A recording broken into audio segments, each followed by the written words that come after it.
In the quiet, rolling landscape of County Carlow, a grand estate once stood as a testament to a bygone era. This was Duckett's Grove, a place of towering turrets and sprawling gardens. Its story is not just one of stone and slate, but of the people who walked its paths and tended its soil. At the heart of this story, during the twilight years of the great Irish estates, was a man named John Sweeney. He was more than just an employee, he was the keeper of the grove's soul.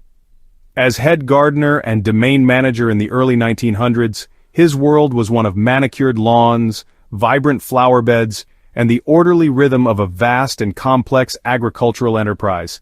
He held a position of immense responsibility, overseeing the very lifeblood of the estate.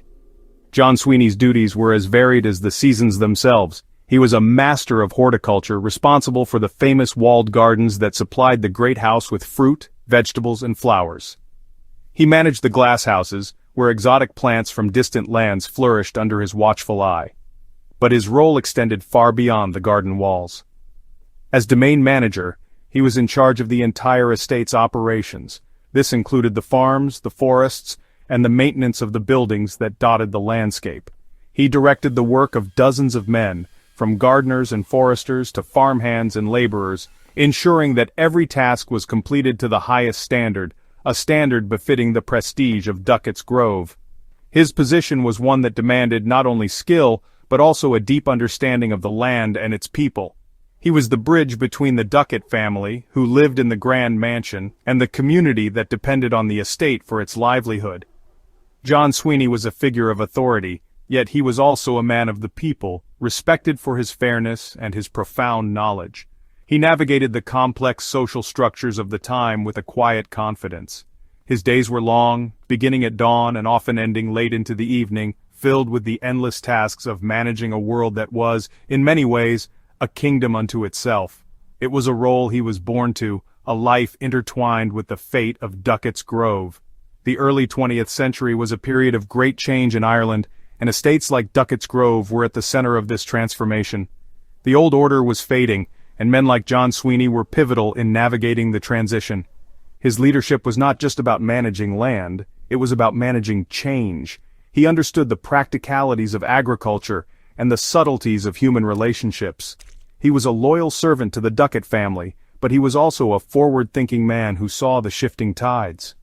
His story is a window into a world that has vanished, a world where the relationship between a man and a piece of land could define a lifetime and shape the future of a community for generations to come. Make sure to hit that subscribe button for more content like this. The relationship between an estate manager and the family he served was built on a foundation of absolute trust. For John Sweeney, this bond was particularly strong with the last resident of the mansion, Maria Georgina Duckett. She was a formidable woman, the widow of William Duckett, and she relied on Sweeney not just for his professional expertise, but for his unwavering loyalty. In an era of social and political upheaval, when the relationship between landlords and their staff could be fraught with tension, Sweeney was a pillar of stability. Maria Georgina saw in him a man of integrity, someone who cared for Duckett's Grove with the same passion and dedication as she did.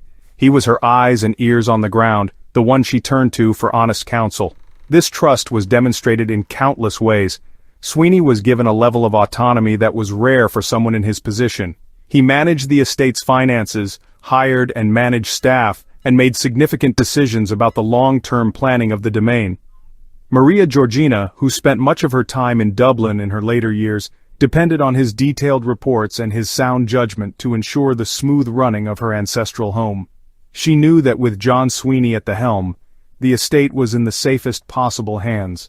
This was more than a simple employer-employee relationship. It was a partnership based on mutual respect and a shared love for the land they both called home. The depth of this trust became even more apparent as the political landscape in Ireland shifted. The Land Acts were beginning to break up the great estates, and the future of places like Duckett's Grove was uncertain. During these turbulent times, Maria Georgina needed someone she could depend on implicitly, and that person was John Sweeney. He was privy to the family's concerns and their plans for the future. He was a confidant, a steady presence in a world that was rapidly changing. His loyalty was not just to the family as his employers, but to the legacy of Duckett's Grove itself, a legacy he felt a profound duty to protect for as long as he possibly could.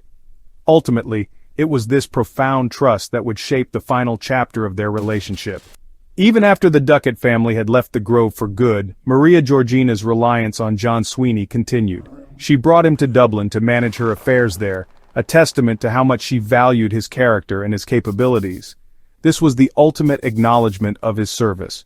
He was no longer just the manager of her country estate. He was a trusted companion and advisor in her new life. This enduring bond speaks volumes about the character of John Sweeney, a man whose loyalty and integrity earned him a place of honor in the history of the Duckett family. John Sweeney's influence extended far beyond the gates of Duckett's Grove. He was deeply embedded in the local community of Killerig and the surrounding parishes, a respected figure whose opinion carried significant weight. As the old landlord system began to crumble, the local people looked for new leaders to guide them. Sweeney, with his intimate knowledge of the Duckett's Grove estate and his reputation for fairness, was a natural choice. He understood the anxieties and aspirations of his neighbors, many of whom had worked on the estate for generations. They saw him not as a representative of the old order, but as one of their own who could help them navigate the uncertain path ahead. His leadership came to the forefront with the formation of the Killerig Land Committee, a body established by local men to negotiate the purchase of the estate lands. John Sweeney was a central and indispensable member of this committee.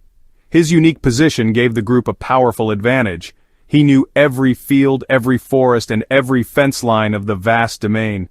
He understood the quality of the soil, the value of the timber, and the potential of the land. This inside knowledge was invaluable during the complex negotiations with the Land Commission, the government body responsible for overseeing the transfer of land ownership. He was the vital link between the past and the future of Duckett's Grove. The committee's work was challenging.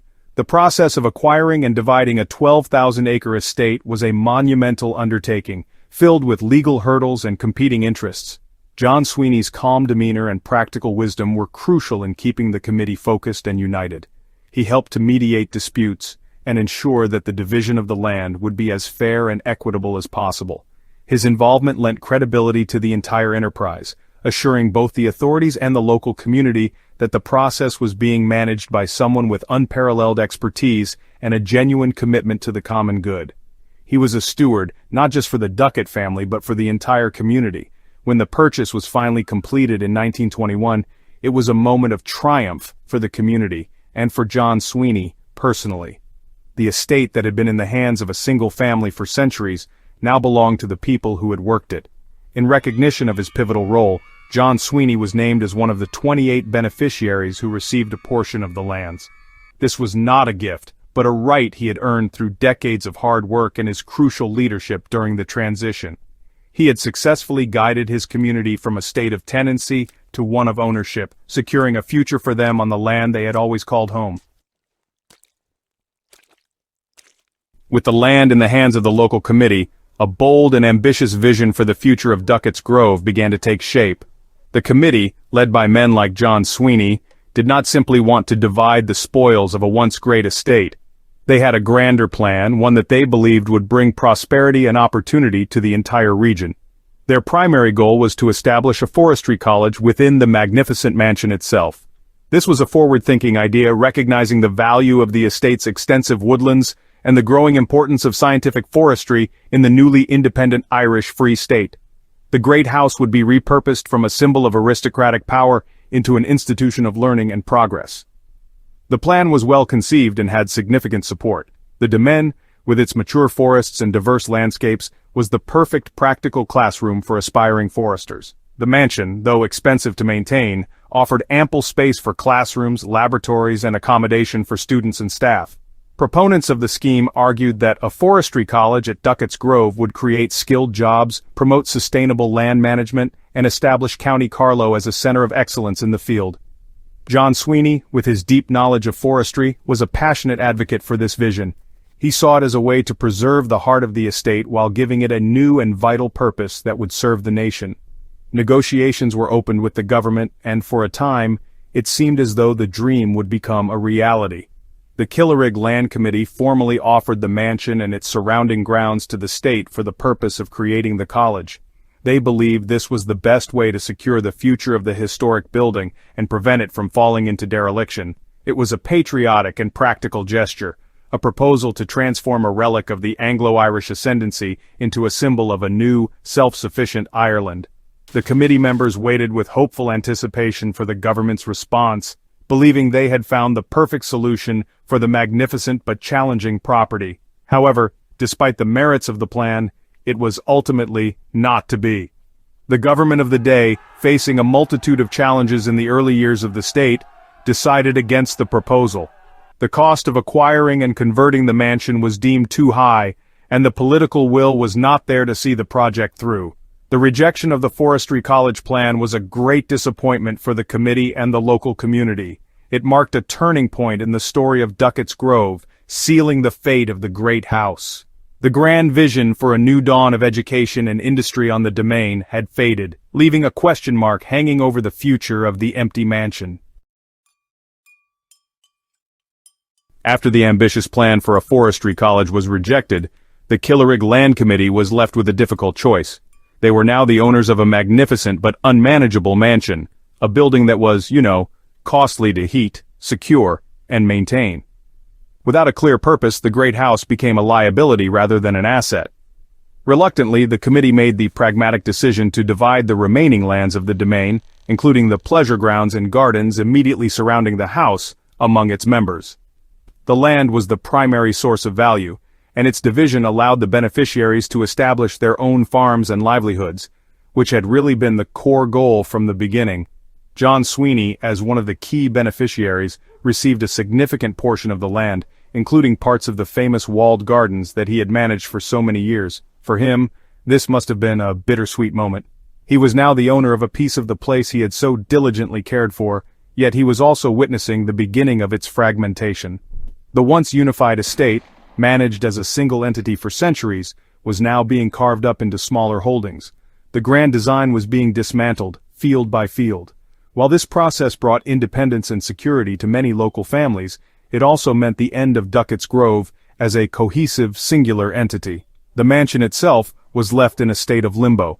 A local man was appointed as a caretaker, but with no funds for its upkeep, the house began a slow and honestly inevitable decline. The vast, empty rooms fell silent and the ornate interiors gathered dust. The once bustling heart of the estate ceased to beat. For a few years it stood as a silent, brooding monument to a lost era. Then, in 1933, disaster struck. A fire, the exact cause of which remains a subject of local speculation, broke out and swept through the building. The inferno raged for hours, gutting the mansion and leaving it a roofless, blackened shell. The grand Gothic revival masterpiece was gone forever. The fire was the final, tragic end to the story of the Duckett's Grove mansion. What had been a symbol of wealth and power, and then a beacon of hope for a new future, was now a ruin. The division of the lands and the destruction of the house marked the complete dissolution of the old estate. The community had gained the land but lost the architectural jewel at its center. The smoking shell stood as a stark reminder of the profound changes that had swept across Ireland. The era of the great house was definitively over, and the ruins of Duckett's Grove became a ghostly landmark on the Carlow landscape, a place of memory and myth. To understand the magnitude of the loss, one must appreciate what Duckett's Grove once was. The story of the estate begins much earlier in the 18th century with a simpler Georgian country house. This original home was a fine example of the classical architecture of its time, elegant and well-proportioned. It was the seat of the Duckett family, a prominent lineage in the Anglo-Irish gentry who had established themselves as significant landowners in County Carlow. For generations, this house stood at the center of a thriving agricultural estate, a symbol of the family's wealth and influence in the region. It was a place of order and stability, reflecting the confidence of the Protestant ascendancy. However, it was in the 19th century that Duckett's Grove was transformed into the architectural fantasy that captured the imagination.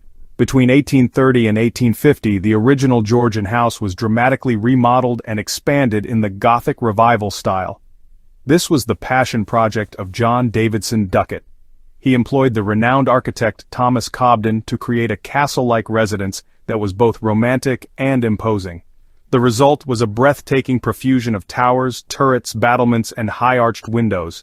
It was no longer just a house, it was a statement, a theatrical and dramatic structure designed to impress and awe all who saw it. The architecture was a rich tapestry of different styles.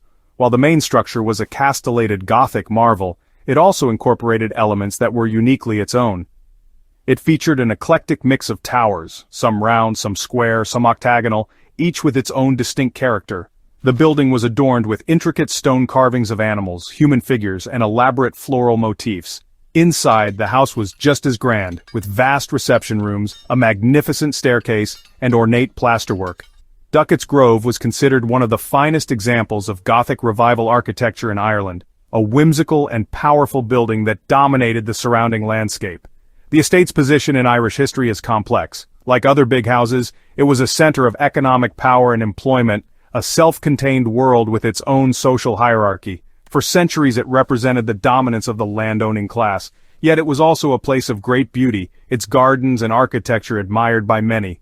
The story of its transfer to the local community in the 1920s reflects the broader narrative of land reform and the birth of modern Ireland. The house stood as a powerful symbol of this transition, from private dynastic seat to community-owned property, and finally to a romantic ruin that speaks of the passage of time and the profound shifts in Irish society. Even after the devastating fire of 1933, the story of the Duckett's Grove mansion was not entirely over. The ruin stood as a stark and beautiful skeleton against the sky, but the materials from which it was built were still valuable. In the years that followed, the shell of the great house became a source of building materials for the local community and beyond. The fine-cut granite, the ornate carvings, and the sturdy timbers that had survived the blaze were carefully salvaged and given a new life. The mansion, in its deconstruction, began to spread its physical presence throughout the surrounding area, becoming part of the very fabric of County Carlow. This salvage operation was a practical response to the economic realities of the time. Nothing was wasted. Ornate stonework that once adorned the high towers of the mansion found its way into the construction of new council houses in Carlow Town. A finely carved stone cross that stood on one of the gables was carefully removed and now stands in the grounds of the local Catholic church in Killerig, a sacred object repurposed from a secular building. It is a powerful symbol of the changing social order, with an element of the big house now integrated into the heart of the community's spiritual life. The legacy of the mansion was being written in the walls of new homes and public spaces. Perhaps the most famous example of this architectural recycling is the main entrance gate of Carlow's Town Park. This grand and imposing gateway with its intricate ironwork and stately stone pillars was not originally designed for the park. It was in fact one of the main entrances to the Duckett's Grove domain. After the estate was broken up, the gate was dismantled and moved to its current location, where it continues to welcome visitors today. Thousands of people pass through this gateway every year, many unaware that they are walking through a piece of history, a direct physical link to the grandeur of the lost estate. These scattered remnants are the echoes of Duckett's Grove. They are tangible pieces of the past, hidden in plain sight. The spirit of the great house lives on not just in the memories of the people or in the romantic ruins that remain, but in the very stones that have been built into the foundations of modern Carlow. Each carved block in a cottage wall or a churchyard is a testament to the craftsmanship that built the mansion and a reminder of its eventual fate. The house may be gone, but its physical substance endures, a distributed legacy woven into the landscape and architecture of the county it once dominated. John Sweeney's connection to the Duckett family, and particularly to Maria Georgina, did not end when the estate was sold. The bond of trust they had forged over many decades was too strong to be broken by the changing ownership of land. After the family left Carlow for good and settled in Dublin, Maria Georgina found that she still needed a man of Sweeney's caliber and integrity by her side. In a remarkable final act of service, John Sweeney left the lands he had acquired in Carlow and moved to Dublin to continue working for the woman to whom he had dedicated so much of his life. He took on the role of managing her new household and personal affairs.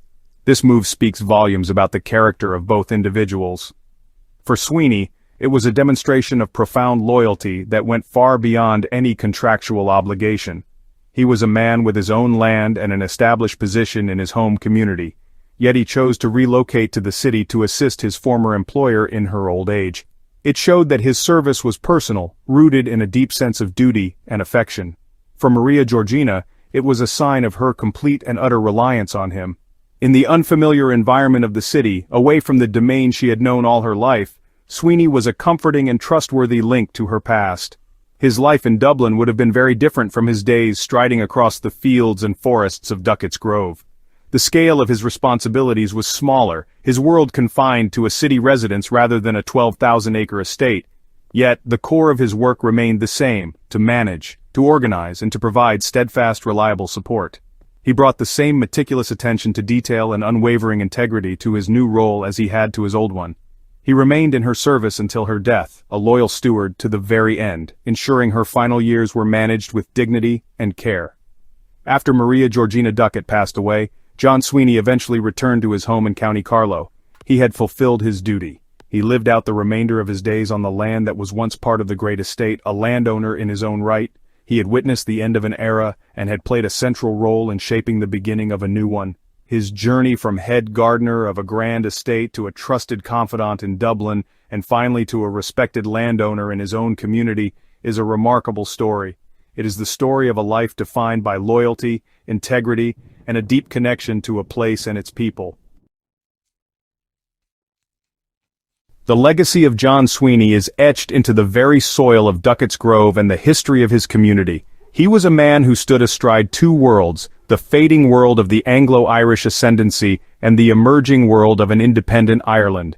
His true legacy lies in the masterful way he navigated this transition. He was a loyal servant who protected the interests of the family he worked for, but he was also a visionary leader who secured the future for his neighbors. He did not see these roles as contradictory. For him, they were two sides of the same coin. A profound commitment to the well-being of the place and the people of Duckett's Grove. His story is a reminder that history is not only made by the great and powerful, but also by the steady, dedicated work of ordinary people. John Sweeney was not a landlord or a politician, but his influence was just as significant. Through his expertise as a gardener and manager, he made the estate flourish. Through his wisdom and integrity as a committee member, he ensured that the land was passed into the hands of the community in a fair and orderly way. He embodies the virtues of diligence, loyalty, and civic responsibility. His life is a testament to the idea that true leadership is about service, whether it is to a family, a community, or a piece of land. Today, Duckett's Grove stands as a magnificent ruin. The shell of the mansion, stabilized and made safe for visitors, continues to draw people from all over the world. They come to marvel at the romantic Gothic architecture and to walk through the restored walled gardens, the very gardens that John Sweeney himself once managed. The beauty that he cultivated with such care has been reborn. The paths he once walked are now walked by a new generation who come to connect with a piece of Irish history. The enduring appeal of the place is, in many ways, a part of his legacy. He helped preserve its soul, which has outlasted the stones and mortar of the great house itself. In the end, the story of John Sweeney and Duckett's Grove is a story of continuity and change. The great house is gone, the old social order has vanished, but the land remains. The community that he helped to empower continues to thrive, and the beauty of the gardens, a living link to his work, endures for all to see. His life was one of dedication to a singular place, and through that dedication he left an indelible mark. He was the keeper of the Grove, its last great steward, and its first great community leader, a quiet hero whose legacy lives on in the enduring spirit of this enchanting corner of Ireland.